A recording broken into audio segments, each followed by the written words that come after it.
गांधी की सबसे बड़ी समस्याओं में से एक अम्बेडकर भी थे।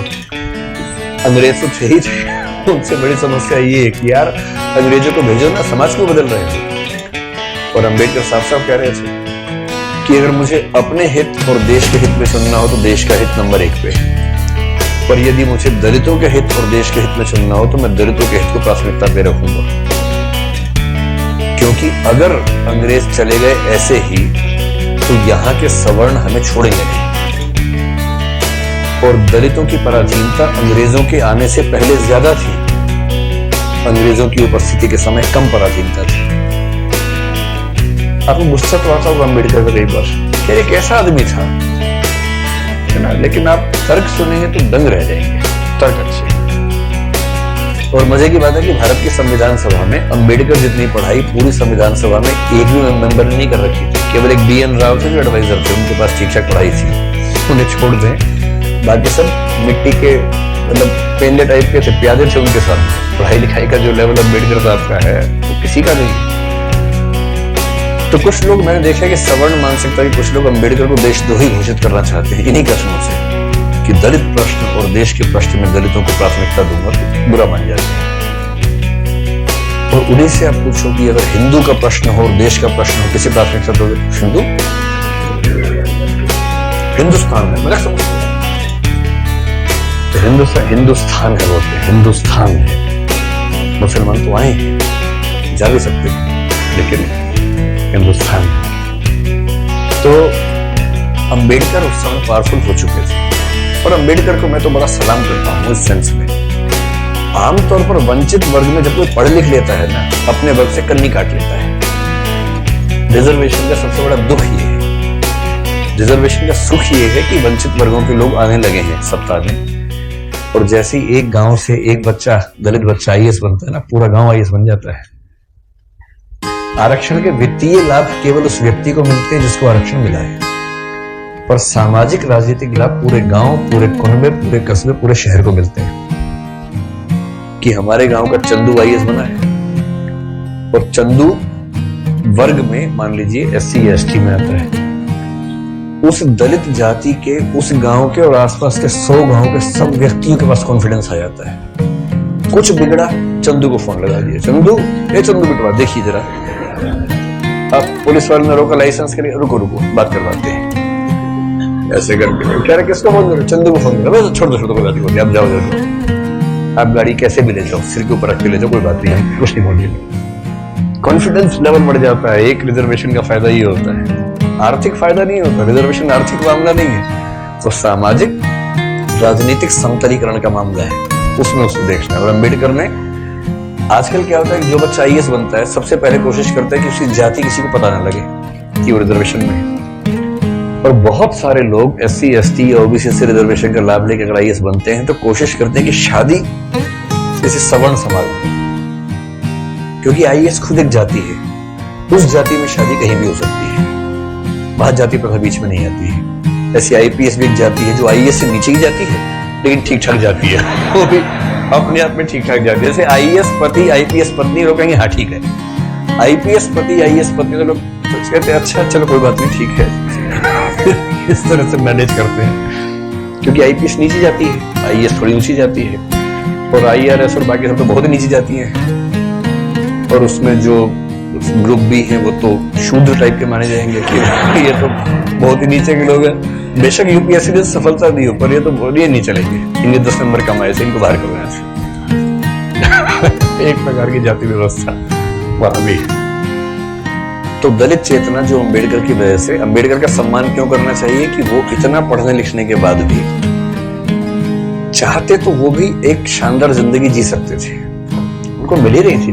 वो PCS ऑफिसर थे बड़ौदा में, नागपुर में शायद, और जब नागपुर में वो सिविल सेवक बनकर आए, फेलोशिप वहीं से मिली थी पढ़ने के लिए, जब वापस लौटे तो उनको PCS अधिकारी बनाया गया। तो उनको कहा कि आप यहाँ रहना शुरू कीजिए और काम संभाल लीजिए। अब ये अम्बेडकर के सामने सबसे बड़ी समस्या, अगर आप उनकी कभी आत्मकथा पढ़ें, मैं कैसे बना, हिंदी अनुवाद उसका ये है, उसमें प्रसंग है कि नागपुर में रहना है उनको, क्योंकि वो ऑफिसर है, उनको अपने रहने के लिए कमरा चाहिए या घर चाहिए, ढूंढ रहे पूरे शहर में, कमरा ही नहीं मिल रहा। लोग पहले पूछते हैं जाति कौन सी है, वो बताते कि महार जाति का हूं, तो भी कमरा नहीं है हमारे पास। हम किसी दलित को कमरा देंगे ही नहीं अपना। ये 1920-30 के दौरान नागपुर शहर की बात है। फिर वो कह रहे कि कई कमरे खारिज होते गए। एक और घर में गए, एक कोई दूसरा ऑफिसर था, वो दिखा रहा था, दोस्त के रूप में हेल्प कर रहा था।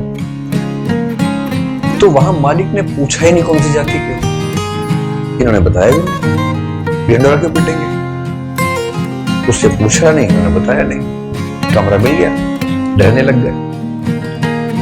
और फिर वो लिखते हैं कि एक दिन अचानक सुबह उठा तो बहुत शोर मचा हुआ था, मुझे लगा पता नहीं क्या हो गया। खिड़की से नीचे देखा तो हजारों की भीड़ हाथ में डंडे भाले हथियार लेके खड़ी हुई थी। उनको पता लग गया था कि एक दलित आदमी इस घर में रहता है और वो भीड़ मेरा कत्ल करने के लिए आई थी। और उसके बाद कुछ दोस्तों की मदद से पता नहीं पीछे के दरवाजे से कहां से किसी तरह से उनकी जान बचा के भगाया गया उनको। इस दौर से वो गुजरे। ये उसी देश की बात चल रही है, सारे जहां से अच्छा हिंदुस्तान हमारा, हम बुलबुलें हैं इसकी, ये गुलसिता हमारा, उसी की बात चल रही है। किसी और देश, पाकिस्तान की बात नहीं चल रही है, उसमें पाकिस्तान था ही नहीं, पाकिस्तान पेट में था उस समय, अभी हुआ नहीं था, मतलब होने वाला था, अभी नहीं हुआ था। तो उस देश की बात है। और जब वो स्कूल में पढ़ते थे तो स्कूल में पढ़ते इसलिए थे कि उनके पिता सरकारी नौकरी में थे, तो थोड़ा सा ठीक स्थितियां थी उनकी, इसी स्कूल में एडमिशन मिल गया। पूरे स्कूल में एक दलित बच्चा था बस, B.R. अम्बेडकर, बस, बाकी सब सवर्ण बच्चे थे। अब दलित बच्चा कैसे हैंडल करें? पानी पीने जाएगा, पानी को छू देगा, पानी के पवित्र हो जाता है, उसमें हीलियम आ जाता है हाइड्रोजन की जगह। उसके बाद जैसे दलित बच्चा छू देगा, हाइड्रोजन के गुण बदल जाएंगे उसके। तो एक व्यवस्था थी कि भाई पानी पीने की एक जगह से सबके लिए एक अलग से मटका था, अम्बेडकर के लिए अलग से रखते थे दो, उनको वहीं पीना है और मटके को हाथ नहीं लगाना।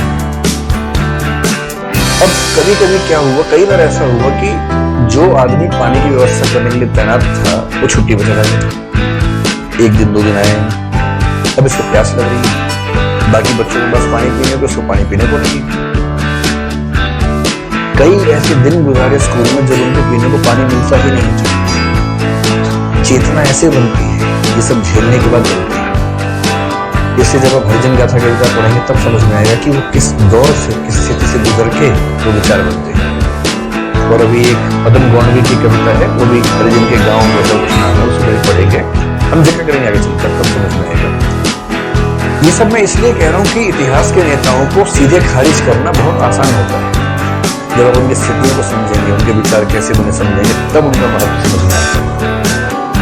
अम्बेडकर का बड़प्पन ये है कि बहुत अच्छी स्थितियों में जाने के बाद, इंग्लैंड में, अमेरिका में पढ़ने के बाद, वहां भी टॉप करने के बाद, वो चाहते तो वहीं किसी विश्वविद्यालय में प्रोफेसर बन सकते थे और धूमधाम से जिंदगी गुजार सकते थे, पर उन्होंने चुना संघर्ष का रास्ता। लौट गए, संघर्ष किया और अपने साथ साथ अपने पूरे समुदाय की मुक्ति का रास्ता चुना। तो जितने सफल हुए उतना सफल होना एक जिंदगी में आसान नहीं है, तो जितने वो सफल हुए उन्होंने काफी कुछ कर दिया। अब उस अम्बेडकर का तेज 1936 में फैल चुका था। महात्मा गांधी बहुत दुखी था। महात्मा गांधी घोर वर्ण व्यवस्था के समर्थक आदमी थे, इतने पक्के रूढ़िवादी थे इस मामले में। मतलब महात्मा गांधी के प्रति मेरा सम्मान उतना ही जितना अम्बेडकर के प्रति, पर इस मामले में बहुत ही दखियानुशी किस्म की व्यक्ति थी। अपनी एक किताब हिंदू धर्म में लिखा है उन्होंने कि वर्ण व्यवस्था उतनी ही नैसर्गिक और प्राकृतिक व्यवस्था है जितना न्यूटन का गुरुत्वाकर्षण का नियम। ये महात्मा गांधी का वाक्य है, किसी और का वाक्य नहीं। इसलिए उनके पेट में खलबली मची हुई थी कि अम्बेडकर बीच में कैसे आ गया। अंत में अम्बेडकर बोले महात्मा जी ने बहुत ट्राई कर लिया कि हिंदू धर्म में रहकर चीजें ठीक कर लिया, हो नहीं पाई, अब मैं हिंदू धर्म छोड़ रहा हूं। अब महात्मा गांधी परेशान, उनके लिए भारत से ज्यादा महत्वपूर्ण हिंदू धर्म है। महात्मा गांधी के लिए गीता, वो सब, उनका तो वैष्णव परंपरा, वो सब विचार ज्यादा था। 1937 में कहते हैं कि अम्बेडकर ने घोषणा कर दी कि मैं हिंदू धर्म छोड़ रहा हूं। महाराष्ट्र में अनाउंस किया एक सभा में, और उस सभा में सीधे कहा कि देखो भाई लोगों, मैं हिंदू पैदा हुआ इस पर मेरा बस नहीं था, और मैं हिंदू के रूप में ना मरूं इस पर मेरा बस है। और मैं हिंदू के रूप में नहीं मरूंगा। उस समय खलबली मच गई कि वो हिंदू धर्म छोड़ रहे हैं, शायद सिख धर्म अपनाने की बात उस समय थी उनके दिमाग में। और महात्मा गांधी ने बहुत समझाया कि देखो अम्बेडकर, नहीं ना, ऐसे नहीं करते। महात्मा जी का मार्ग एकदम अलग है। अम्बेडकर कह रहे हैं कि अगर मैं इस घर में पैदा हो गया तो मैं क्यों जिंदगी भर सफाई का काम करूं। महात्मा गांधी कह रहे हैं नहीं, गहराई में सोचो, इस घर में पैदा क्यों हुए।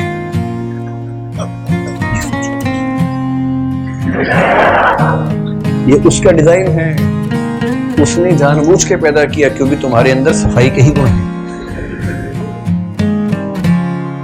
अम्बेडकर कह रहे तू दलित पढ़ेगा नहीं पढ़ेगा, पढ़ो लिखो, एमए करो, पीएचडी करो, लेकिन उसके बाद काम वही करना है, सफाई का ही। ये थे राष्ट्रपिता जी।